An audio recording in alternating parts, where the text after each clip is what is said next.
welcome to the Unshakable Foundation's meeting of Cocaine Anonymous. This is a main share meeting, and today it's with great pleasure and much gratitude that we welcome Mark, who has come along to share on the topic of the triangle for up to 40 minutes, after which we're going to open up the Q&A portion of the meeting. Mark, the floor is yours. Thank you. Thank you very much, Ella. Thank you very much, Young, for inviting me, and everyone else who's making this meeting possible, giving me a safe place to be. My name's Mark, and I am a very grateful recovered alcoholic addict. And I use the word recovered because it says it on the front page of my book. It just means that my symptoms are on a daily basis. It doesn't mean that I'm cured.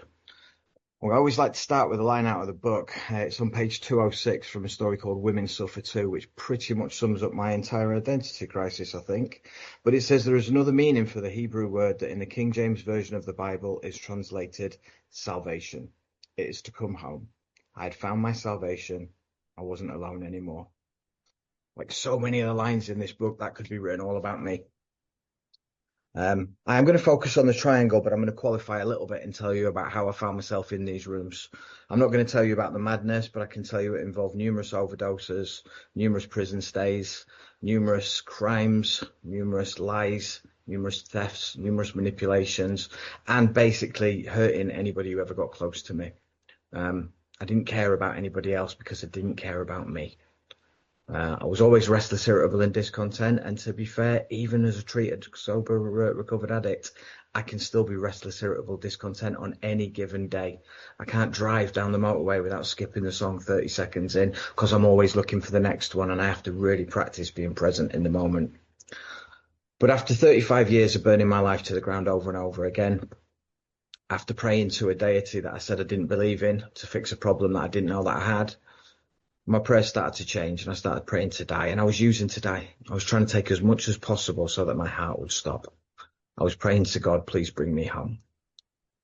And the early edition of the book made it seem like you needed to have a white light experience to get this. I work with people who work with people who work with people. I see hundreds of people in the rooms, and I know that the educational variety is the more common flair of a spiritual experience. But for me, it was just a one and done. Relapse isn't a necessary part of the program. You don't have to go through it, because I haven't. But I did make many, many sweet promises that I relapsed on that I was never going to use again before I found this program. But one morning I woke up and I knew I was done. I didn't want it anymore. Me and my then girlfriend had got the usual big party bag in on a Friday night, which was going to last all the way through the weekend, like it always was on a Friday. And as usual, Saturday morning rolls around, we pass out at 10 o'clock in the morning, there's like 3 bags left. And I wake up, and the scraping of the blade on the plate as she's chopping up the lines was a sound that, for some reason, sent a chill down my spine. And I knew I didn't want it anymore. And I watched her finish the last few bags, which is unheard of for me, because I am the type of addict that will steal your drugs and help you look for them. I will pick tiny little white bits out of the carpet and sniff anything that you've got. It could be bleach, it could be salt, but if it looks even remotely like my drug of no choice, I'll go for it, because I still need that one more after however many bags I've had. And then she left the following morning, told her she had to go. We had stripped every bit of humanity away from each other. There had been abuse on both sides, verbal and physical. There had been a whole host of infidelity. And we were awful. We would get our party bags in and sit at the opposite end of the sofa on our phones, talking to other people and not talking to each other. Truth be told, I was probably surfing porn because I was so miserable. Couldn't perform, but that's just where my addiction took me. Addicted to anything that I could get my hands on that made me change the way that I felt. And then she left. And I was sat in my house on my own, and I was deathly scared. I knew I didn't want to use. I knew that. The problem had almost been relieved for me immediately, save a few moments here and there where my sneaky thinking snuck in. But I couldn't imagine what a life without drugs was going to be like. I didn't know that there was a solution. Didn't know about you lot. Didn't know anything really. Other than that, I was so desperately miserable, my best thinking was to kill myself. But I'm a coward. Don't want to do it. So much like Bill waving in front of the medicine cabinet cursing himself a coward, I take a coin out of my pocket and I toss it. Heads I'm going to kill myself, and tails I'm not, and it lands on tails, and I'm heartbroken. because I was really hoping for heads. You see, God had shown up the night before when he removed the obsession and let me watch her finish those last 3 bags without wanting a line. He showed up again this night when the coin landed on heads. But I still believe that I don't believe in God at this point, despite having prayed to him no end of times to keep me out of trouble, keep me out of prison. So I don't care what the coin says, and the following morning I take my will back and I decide I'm going to do it anyway. I don't send out a lot of messages. I don't send out any, because there's nobody who wants to hear from me. It wasn't a cry for help. I just genuinely didn't want to be here anymore. And I think it's important we talk about this in the rooms, because suicide kills far too many men, and far too many men are scared to talk about it. But I'll tell you the truth, I was a scared little boy in a man's body. And the only option I could see for me was to take my own life. So when I woke up in hospital, I was pissed. Excuse my French, young, I'll try not to swear again. Every time I do, put a tally down. There'll be an extra quid for the Tradition 7. But I was really upset. And then I have my next spiritual experience. They all come within 3 days. This thought runs through my mind at 4:30 in the morning. I'm plugged into a lot of machines, stopping all of my organs shutting down. And I know the only man on this planet I'm scared of, I don't care how big you are and how tough you are, I'm not scared of any man on this planet except for my dad. Because he is the meanest, toughest bastard, that's twice, I've ever met. Apologies, young, I will tone it down. I try not to swear wherever I can. It's twice tonight. I'm nervous, it's a big meeting. So I know my dad's going to turn up at 7:30 in the morning, and as I said, I am a master manipulator, I am a champion cheat, a world-class liar and a top thief. So I'm normally getting my story ready to manipulate him into feeling pity for me. I might even be able to manipulate him enough that he is willing to stop by the shop on the way so that I can pick up something to drink to get that sense of ease and comfort that I'm always looking for. Or maybe I can get some cash out of him, because it's not my fault I'm in hospital, Dad. It's my ex who did this. If this hadn't have happened, if that hadn't have happened, because I am fluent in victimese. And I can make you believe it. I can make you feel sorry for me regardless of how much wrong I've done you. That's how good I am as a master manipulator. But this thought runs through my mind. I can't get rid of it. You'll never be able to be honest with yourself, Mark, until you start being honest with everyone around you. Now, that's the first honest thought I've had in 47 years. 45, technically. So where did it come from? Because it didn't come from me. It's got to be a higher power moment. But I can't get rid of it.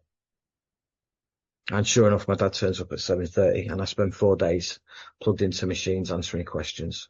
Every day he comes to my hospital bed and he asks me questions. And I've got no idea about you people still. I've got no idea about the solution. I've got no idea about steps 4 and 5. But God guides me through a mini version of step 4 and 5 with my dad. I tell him exactly who I am. And I watch his heart break and his eyes fill with tears when he realizes who his son has become. And then I come home and I sit in my house. Phone's still not ringing. It's a paperweight. I've got no one to call. My ex is long gone. My dad rings every few days just to make sure I haven't relapsed, but he doesn't really want to be around me. Nobody does. Why would they? All I've done is hurt everybody that ever mattered to me. And I make it to day 19 when the phone rings, and it's my sister. She's one of us. Went through this program 3 years previous to me. One of the finest examples of womanhood you could ever wish to meet. She's kind, warm, generous, loving, tolerant, just an absolute angel of a woman. And she begs me to come to a CA meeting. She thinks CA is my bag. AA was hers, but she thinks CA would be more for me. And she says to me, if you don't like the first one, just go to another one. I know you live in a tiny little mining village in the northeast of England. Probably aren't many near you. Find online ones. And if you don't like the first one, just go to the second one. And I remembered her saying that. And I've got this new sense of honesty. I'm trying not to lie to the people around me anymore. So I don't tell her I'm going to come because I've got no intentions of coming. I tell her I'll think about it. Which is honest. I'll think about it and think I don't need it. I don't want it. I don't want to do it. God forbid I do something that might actually be good for me. God forbid I take advice from somebody else, because clearly I know everything. My life's such a roaring success at the minute. I'm sat alone in my house, miserable, just coming off of the back of a suicide attempt and contemplating another one. And I contemplated it so hard that I actually planned it out. I was going to drive up to Spurn Point and throw myself off the cliff at high tide at 10 to 10, but I didn't. And the only reason I didn't is because I was so lonely waiting for 10 to 10 to come round. I logged onto a CA meeting, and I logged onto the first one, something called a big book study. 6 well-spoken people in shirts and ties talking about the greatest book they'd ever read and reading passages out of it. Seemed very heavy on God. They were reading it like it was the best thing they'd ever read. And I'm looking at these people thinking, you're the white wine spritzer crew. You do posh lines of cocaine off of a glass tray. Whereas I like to cook mine up with a bit of bicarb and sit in a corner shaking and shuddering. You're not like me.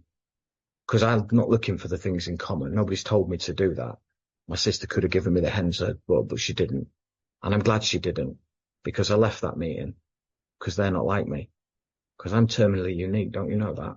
I'm the only person who's ever felt the way that I've felt. I'm the only person that's ever gone through what I've gone through. And if you'd lived my life, you'd use like I use. You would understand it. But I do remember her saying, try another one. And I've got time. So I try another one. And I log onto this meeting. All the squares are like this one. They're all in there first. And these people are laughing and joking with each other, which straight away blew my mind because I figured we're just going to come in here. We're going to moan about how miserable our lives are. And then we're either going to go see the dope man after, or in my case, throw myself off of a cliff. And that's what I was looking for. A little bit of trauma dumping, a little bit of therapy, a little bit of stroking each other's egos and then going out of the room. No idea that there's this solution that they're talking about. And this little old guy says to me, welcome, Mark. And he's actually talking to me. Suddenly I'm welcome somewhere. It's a strange sensation. He asks if it's my first meeting, and I tell him about all the stuff I've sold and how I'm about to lose my job and I've just lost my girlfriend. I'm going to get kicked out of my house. I owe drug dealers money all over the country, and some of them are going to come break my legs unless I can raise this money. I've had to sell everything. I'm going to have to sell my car. And this little old guy says to me, you'll get it all back one day and you won't want it anymore. And I had no idea what he meant. But there isn't a day that goes by that I don't hear those words ringing around in my ears. And then the mute is all. And just like tonight with me, some other guy comes on. He's half my size. He's got a full head of hair. He's got a thick Irish accent. And he starts to tell this story. How it started off partying with his mates on a Friday and ended up completely on his own with tears streaming down his face. How he lied to everybody that he cared about. Burnt every relationship he'd ever had to the ground. Suicidal ideation. Wanted to kill people that looked at him the wrong way because he was running around in a man's body with a little boy's brain. Only it's not his story he's telling, it's mine. And I can relate to every word he says. So when he starts to talk about the way out, the solution that he's found, I'm hooked. And then it finishes and they let other people share back and I lose interest again. But I do stay till the end of the meeting, and at the end, they ask newcomers to put the telephone number in. And I don't know why I do it, but I do. And then the meeting ends. And I go upstairs and I grab a picture of my daughter, my 14-year-old daughter, picture of my now ex-girlfriend, my wallet. And I'm heading down to the car with the plans of driving to the off license, going to see the dope man, getting a bag of Coke, a bottle of Jack Daniels, driving up and drinking and using until I've got enough courage to throw myself off of that cliff. And my phone rings. It's a number I don't recognise. It's a foreign number. It's +353. Thought I'd won the Nigerian lottery for the 3rd time that year, but it turns out no. It was the Irish guy who just called me up. This guy had just given an hour of his time to this fellowship to share his experience, his strength and his hope. And then he called me for an hour. And he asked me one question. And even now as I think about it, it sends shivers down my spine. He asks me how I was feeling. And I don't know. I cannot put into words what I am feeling at the moment. I am so lost. I'm so scared. I'm so miserable. There are no words to explain that bitter morass of self-pity that I have found myself in. Because I haven't read the book and I don't know that what I am in is a bitter morass of self-pity. Imagine how violated I felt when I read Bill's story. Like somebody had wandered around in my imagination, shone a torch at all of the little bits of myself I'd hidden in a closet somewhere. And he made me promise him 2 things. So all he wanted from me, 2 things. One, that I would pray before I went to bed. And I did. I got down on my knees. I had to Google the words for the Serenity Prayer because it was the only prayer I knew. I just learnt it in the meeting and I couldn't remember the words for it. There was no white light moment. I didn't hear angels singing. God didn't give me a big hug. I just said the words like a robot, soulless and empty. You see, it took me a bit of time to work out. I've got to pray from my heart, not my head. It was a long journey, that 18 inches, and unfortunately there's no elevator, so I had to take the steps.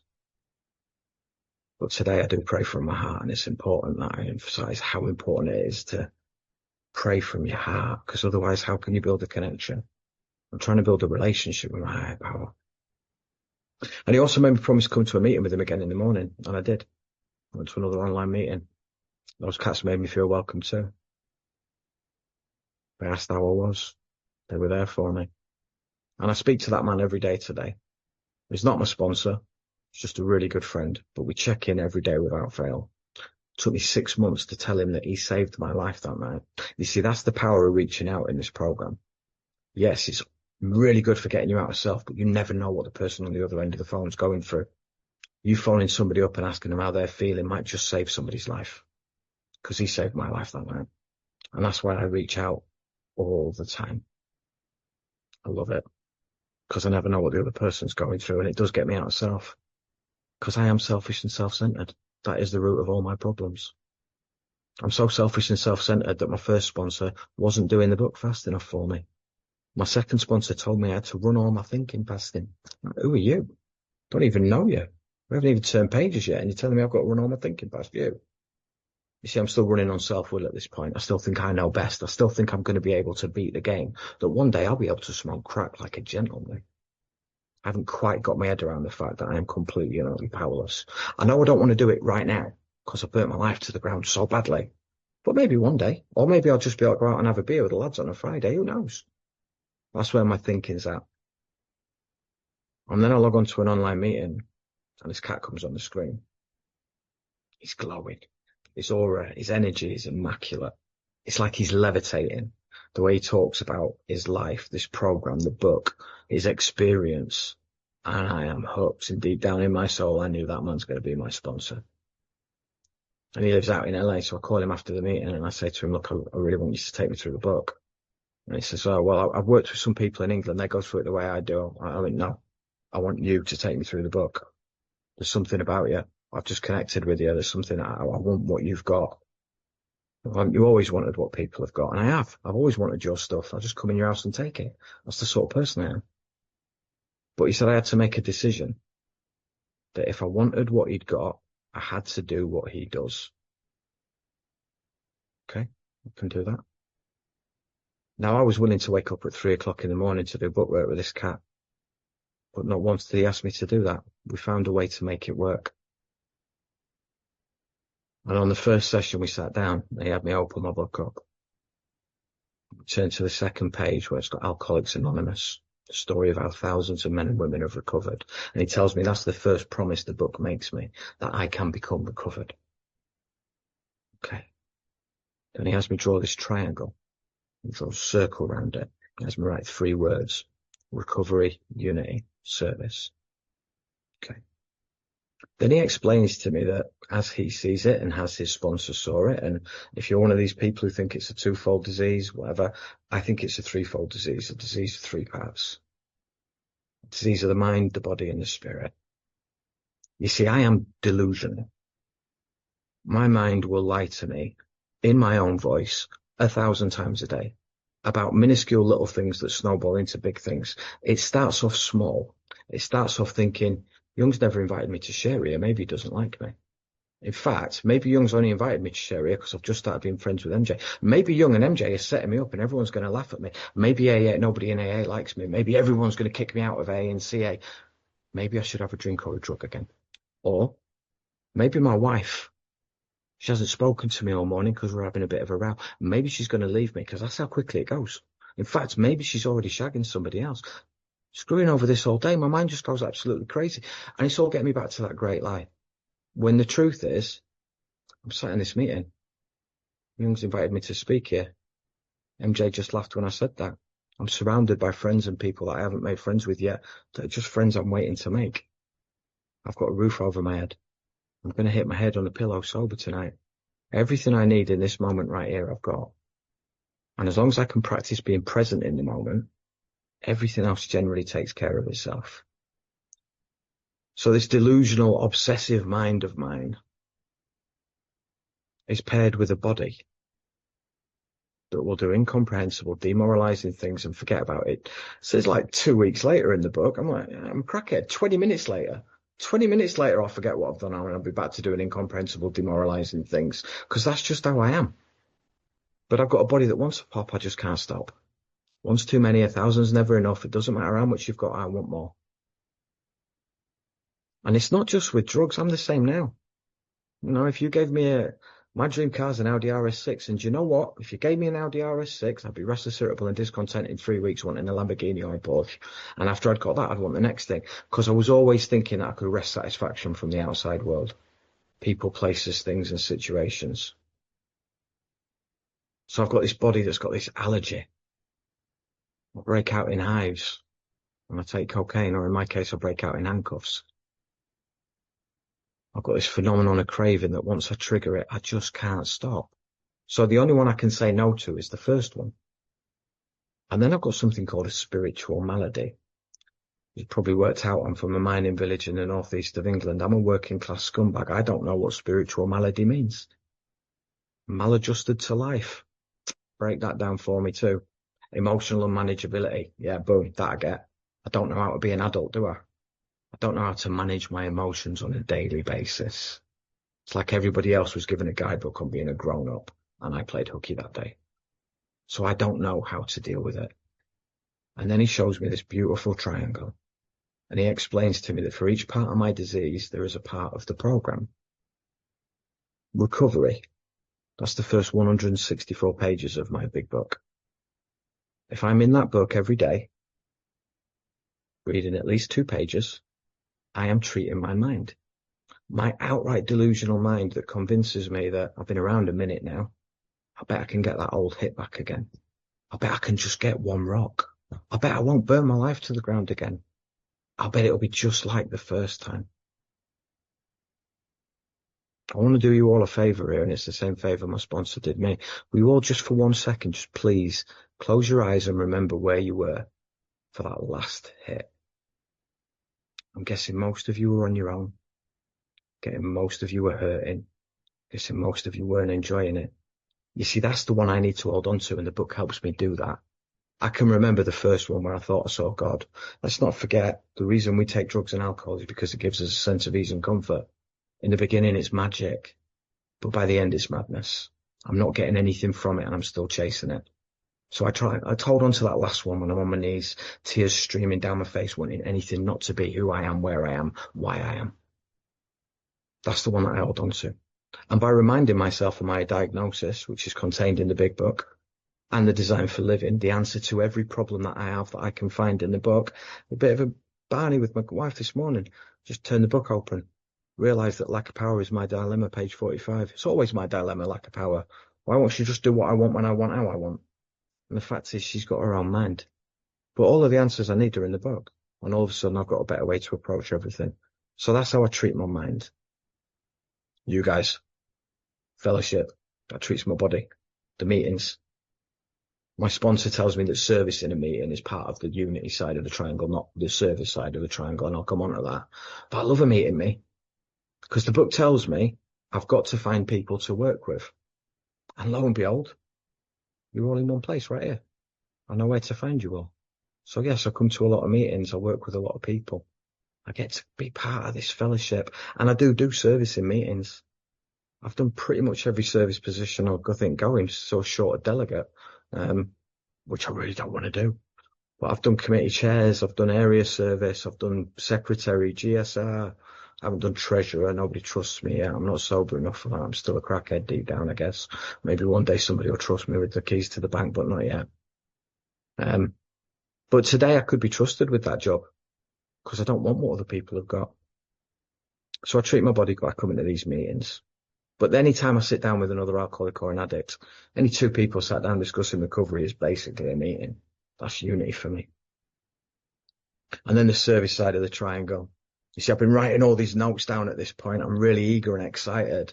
And then he says to me, service side of the triangle is your 12-step work. And me, I'm a defeatist. So I'll throw my pen down.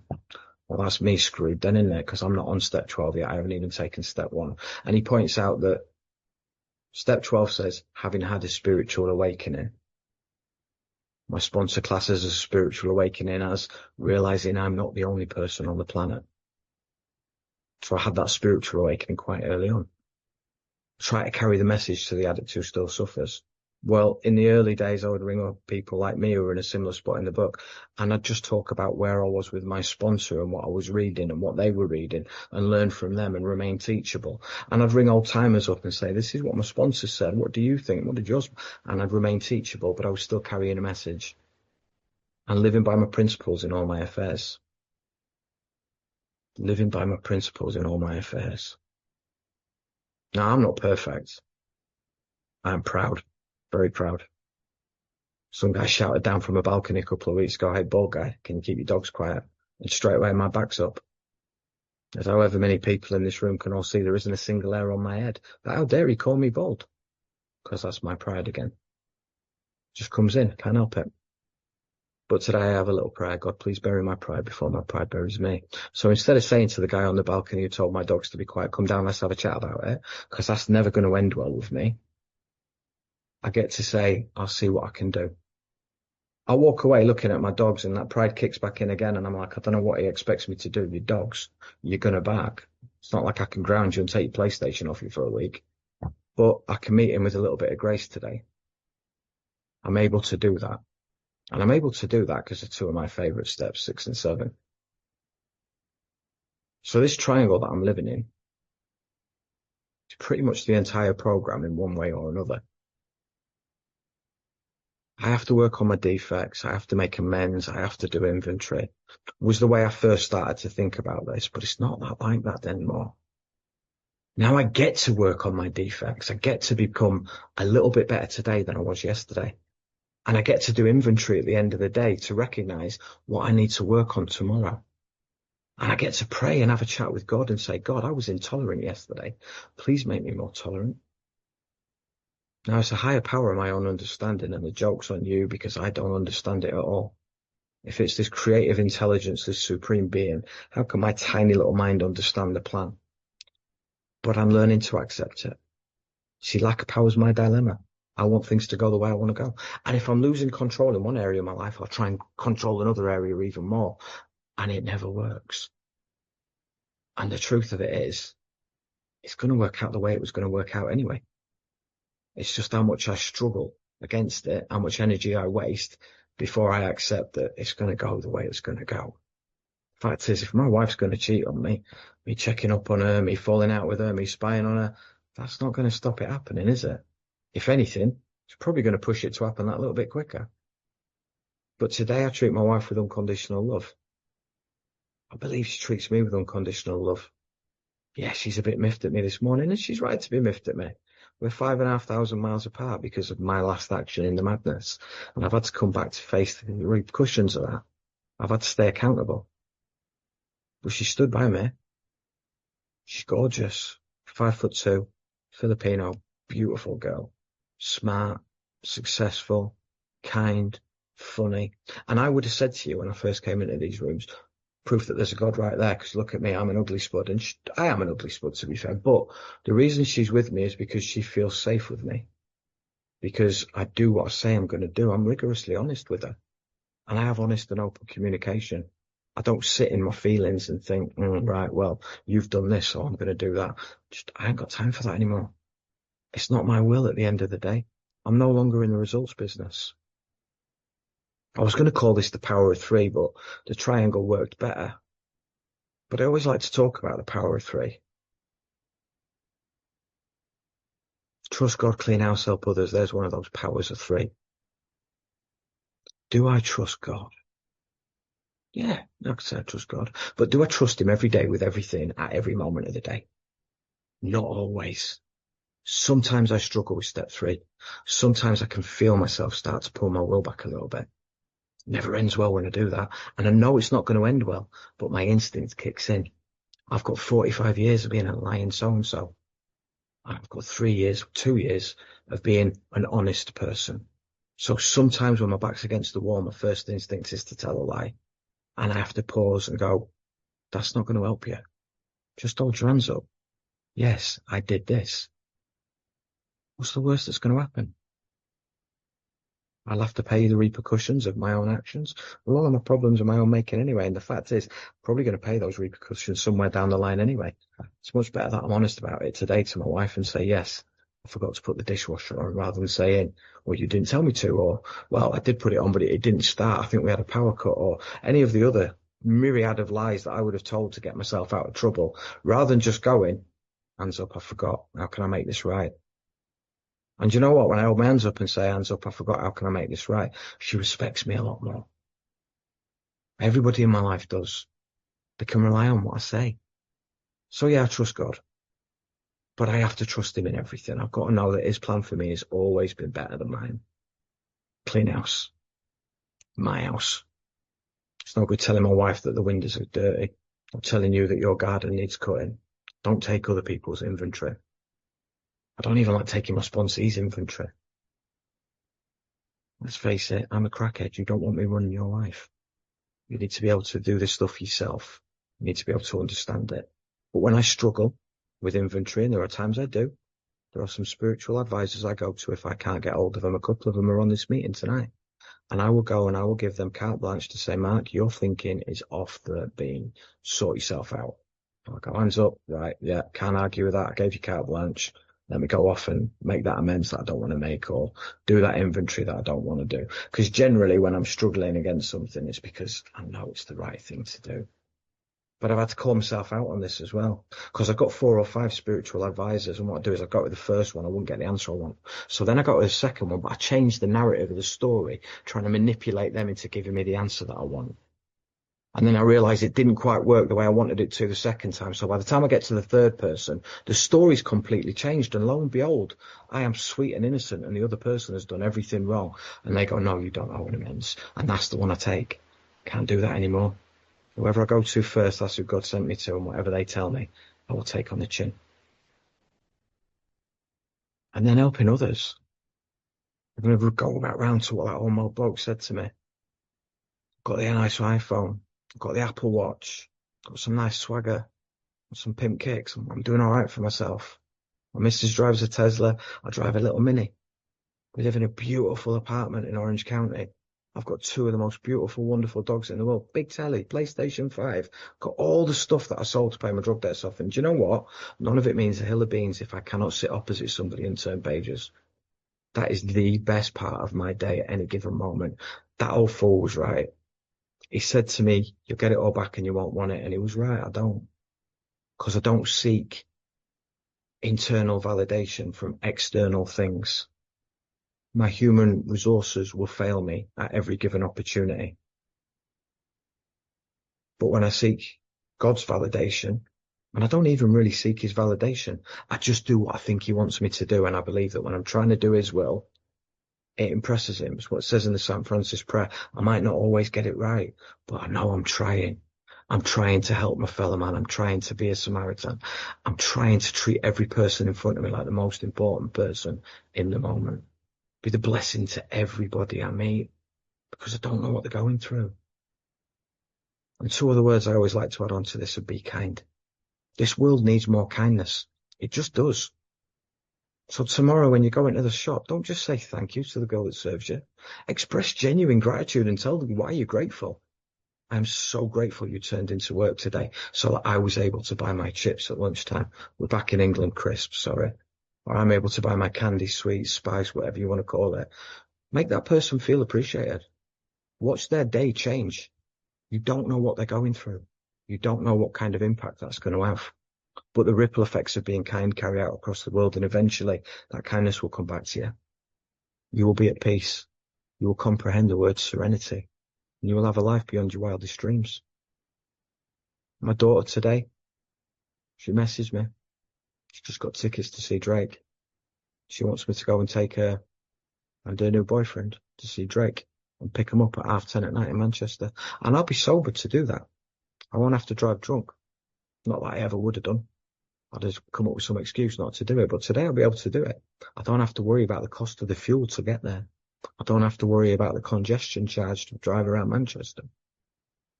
I do have to worry about her oik of a boyfriend, but I've also got to remember she's 17 and she's going to make her own choices. And hopefully she'll come to me and talk to me about it if anything goes wrong. Not going to lie, I did pray for her to either be a nun or a lesbian, but she went the straight way, and now I've got to deal with 17-year-old boys, and I know what they were like because I used to be one.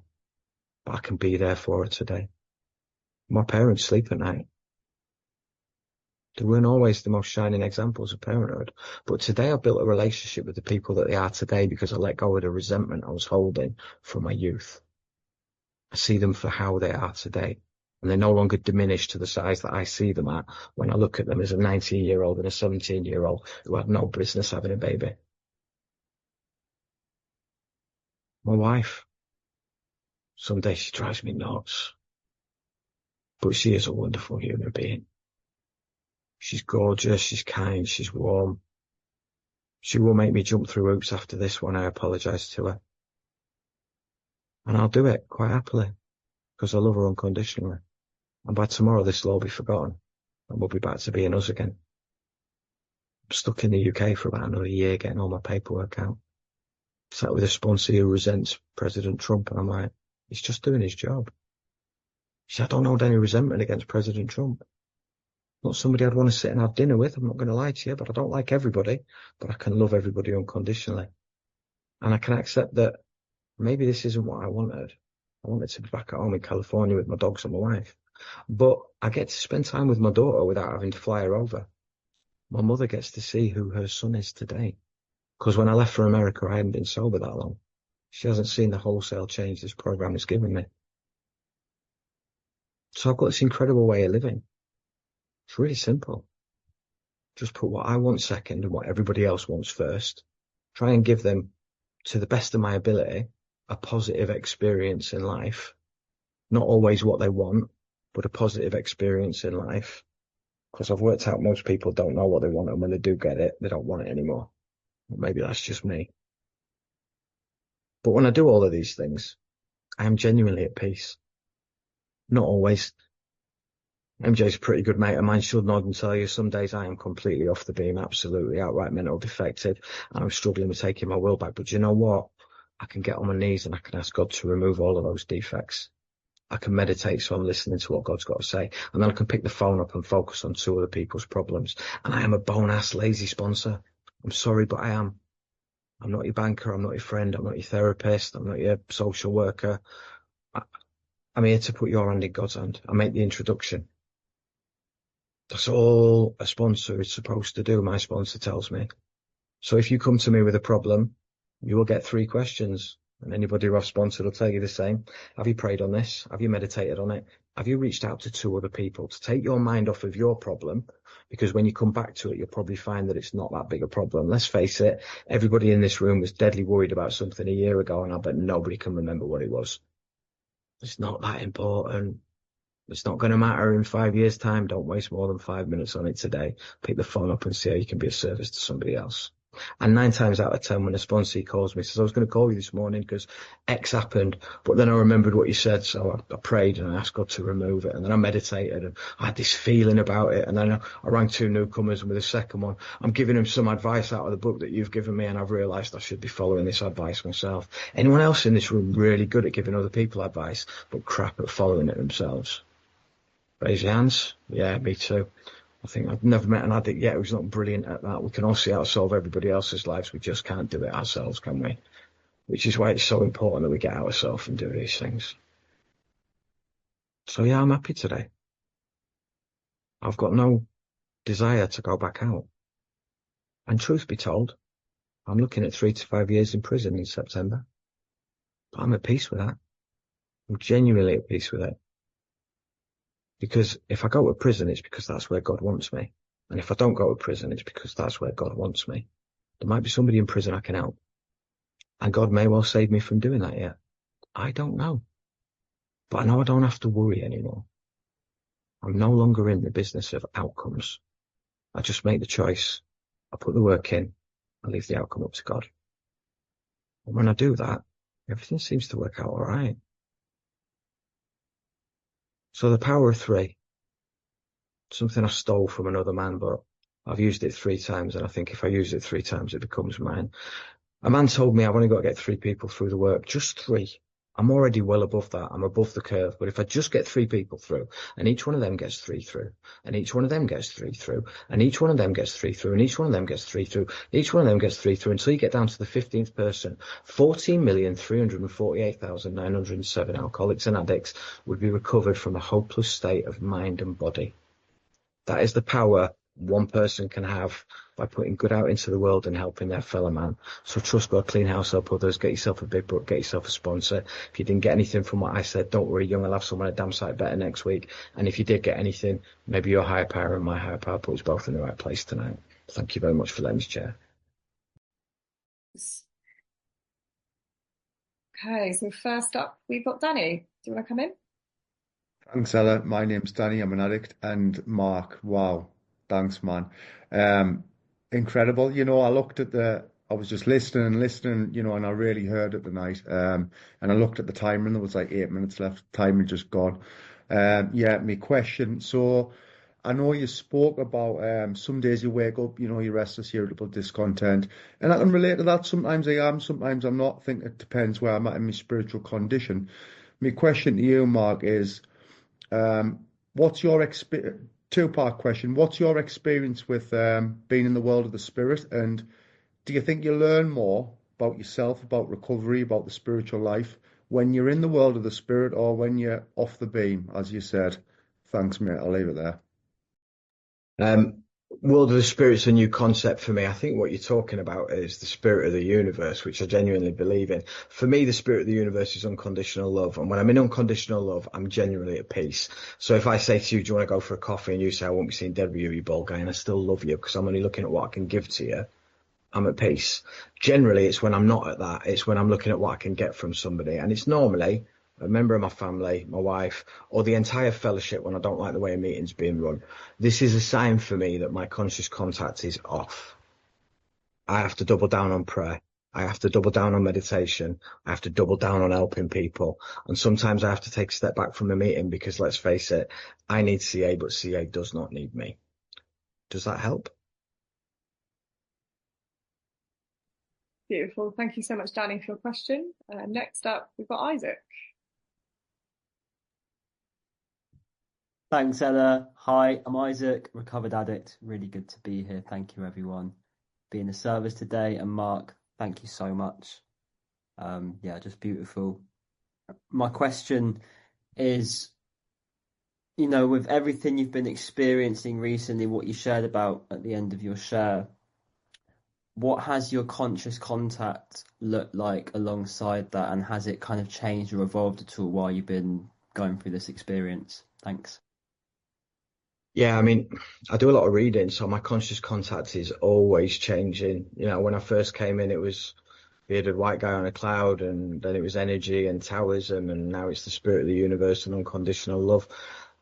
I can notice a difference when I can't feel it, and there have been times in the last couple of weeks I've been really struggling with a big decision, and I felt disconnected, and that was the first time I felt anything like fear that I might be losing my connection. Again, I doubled down on prayer, and at the end of the day, I don't need to understand it. I just need to have faith that it's there. I had a dinner New Year's Eve, and some guy was talking about how religion's just traditions for people to live by, and it's not real and stuff like this. And I sort of said to him, okay. I said, do you understand that for me it is? And he said, well, that's just rubbish, isn't it? It's a childish belief. I said, all right, let's have a look here. Did you used to believe in Santa Claus? He went, well, yeah. I said, and when you believed in him, did he come? I went, yeah. I said, and when he came, was it magic in the morning? He was like, yeah. I said, imagine that every day. I believe that there's something there. When I believe in it, I can feel it. And when I feel it, it's magic every single day. How lucky am I? I feel sorry for people who don't have faith. Beautiful. Thanks so much, Isaac, for your question. Next up, we've got Michael, please.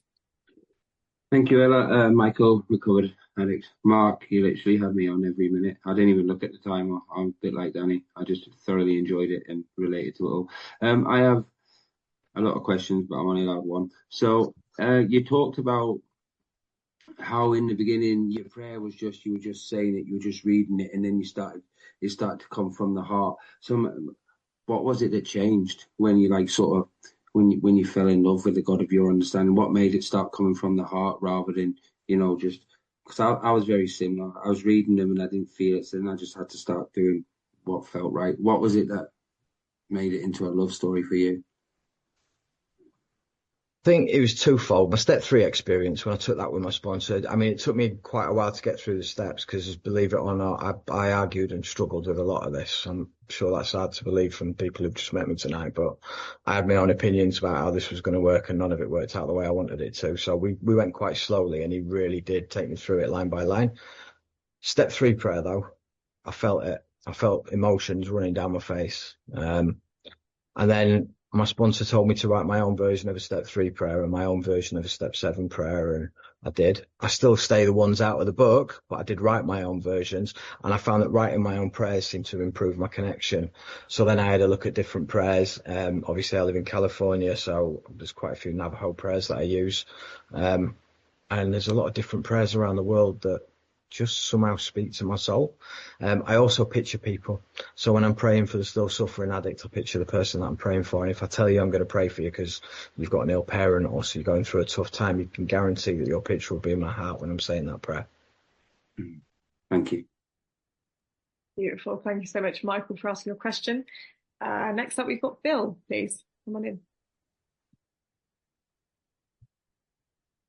In you come, mate. In you come. Good to see you, Mark. I told you I'd be here, and I'm glad. This thing with this recovered addict and alcoholic, and I believe that it defines that in the 2nd chapter. It says nearly all have recovered. They have solved the drink problem. I say that to say this. I run around here I probably spoke on 10 meetings if I spoke on one. And I remember telling the story about my wife buying me a beautiful Rolex watch for our 1-year wedding anniversary. And I also talk about my stupidity, trading it for a piece of wax, coming back the next day to buy it back, and it wasn't there. And not only did I get my watch, they gave me a hit on the house and got my money in my car. What I never told is how I turned in a false claim to the insurance company. And I was in a meeting a couple of weeks ago, and a guy had done something of the same, and I was judging him harshly till I realized that I had done the same thing. And now I'm in the process of making amends, and it wasn't a $20 watch, brother, and it was a long time ago. So have you made all your financial amends? Because I'm a potential alcoholic. I found myself in the book too. Am I a recovered alcoholic before I finish the process? And I say that to say this. I know we're about the same time clean or whatnot, but there's so much damage I've caused in 60 years that I haven't made right yet. I haven't made all my amends. And what it says in step 9 is the spiritual life is not a theory. Up until I start paying back what I've damaged and returning what I've stolen.